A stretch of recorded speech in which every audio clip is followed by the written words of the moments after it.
Charlie, here's the thing. You say these moderates in some of these positions, they have to. I don't see it. First of all, we haven't seen it. But also, going forward, they will be savaged by their own. This is a party that will hang with Matt Gaetz, and I'm all for due process.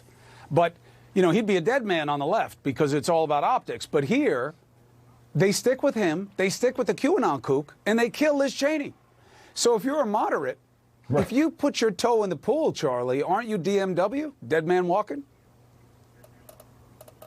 Well, look, let me just push back for a second here. I do think that a lot of these members, for example, on infrastructure, I think these people in the Problem Solvers Caucus are going to put forward a real proposal, just like they did on COVID at the end of last year that became the basis of an agreement. I think they're going to try to do the same thing on infrastructure, and that could force the leadership, that could force their hand to deal with a real compromise. Look, I realize it's a stretch, but it is a possibility. And I completely agree with you about what you said about Marjorie Taylor Greene. The fact that somehow Marjorie Taylor Greene wasn't dealt with forcefully. I mean, they threw Steve King off committees, as they should have, for his, incendiary comments. Eventually. What's happening? He said plenty of stuff, yeah, but they're marginalizing.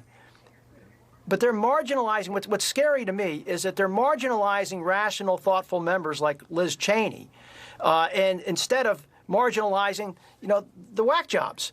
That's the problem. When Boehner was Speaker, right, and Ryan, they were pretty good about pushing out the kooks and empowering the mainstream. David.